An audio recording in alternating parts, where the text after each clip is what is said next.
The second expansion for Sid Meier's Civilization 6 introduces an active planet where geology and climatology present unique new challenges.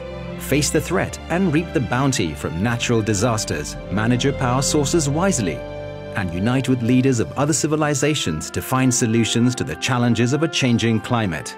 Rise and flourish in Sid Meier's Civilization 6 Gathering Storm. There's no escaping the power of nature as it shapes your world and affects your people's fortunes. Where you settle will have consequences that affect your civilization forever, as each terrain faces its own environmental challenges. Natural disasters can pillage or destroy your improvements and districts, but they may also refresh and enrich the lands after they pass.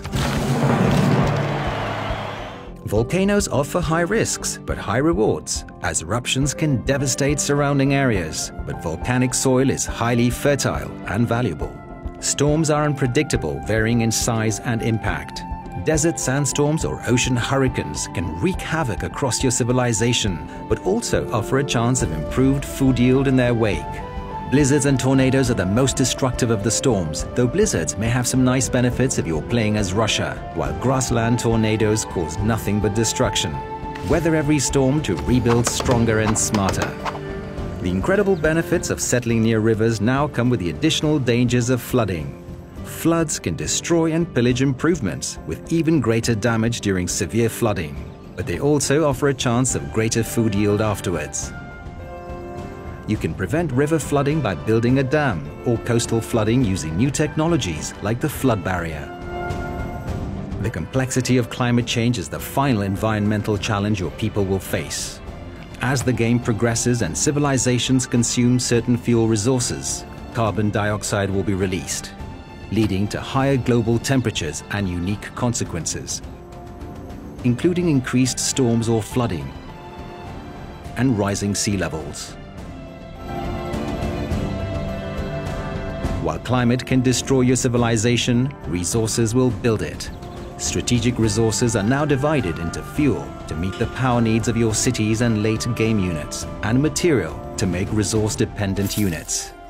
Once a city has a fuel supply, like coal or oil, and the appropriate power plant, the city automatically converts the stockpiled fuel into power. Power is especially important from the industrial era onwards. Buildings in a city needed to function at full performance, with unpowered buildings producing less than half their normal yield.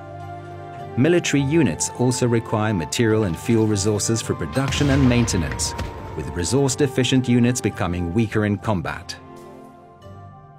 But be aware, your management of fuel will directly affect the world's temperature and the climate consequences your people will face. Alternatively, you may build green energy sources later in the game, such as hydroelectric dams and wind farms. Nuclear power plants can also provide cities with green power, adding only light carbon emissions, but the chances of a nuclear accident will increase as the power plant ages. Depending on the severity of the accident, the surrounding area will be subject to fallout, just as if a nuclear weapon had detonated. You can protect from this by performing maintenance on the nuclear power plant as a project. The true test of facing global changes is working with other civilizations. Make your voice heard among other leaders during meetings of the World Congress and craft a path toward diplomatic victory. Earn diplomatic favor through alliances, influencing city-states, competing in world games, participating in peace accords, and more. Use your favor to help or hinder others. Extract promises from leaders, increase the weight of your votes, or propose resolutions that will affect all civilizations. All emergencies now fall under the oversight of the World Congress and must be requested and passed through a special session before they will receive aid. Now more than ever, the fate of the world will be decided by every nation. The new future era is an uncertain time with the potential for wild discoveries. In each new game, the technology and civics trees for this era are randomized, revealing different costs and prerequisite paths as the game progresses. Players will need to choose their research projects wisely to uncover these futuristic marvels.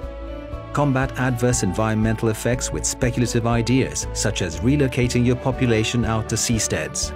develop advanced technologies and AI to recapture carbon emissions, and discover new items to help achieve science, culture, and domination victories.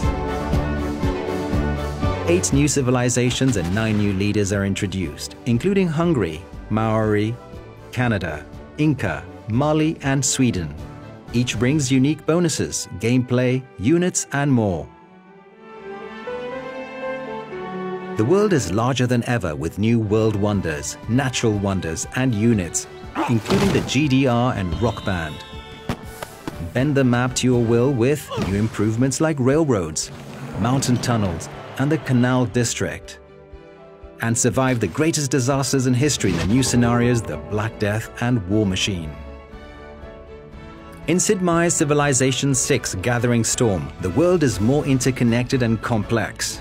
You must contend with the power of nature, planning for disasters and rebuilding after them, all while navigating diplomatic relations with the rest of the planet. Every path will affect your environment and impact the planet's future. How will you conquer the elements? And what kind of world will you create in Sid Meier's Civilization VI Gathering Storm?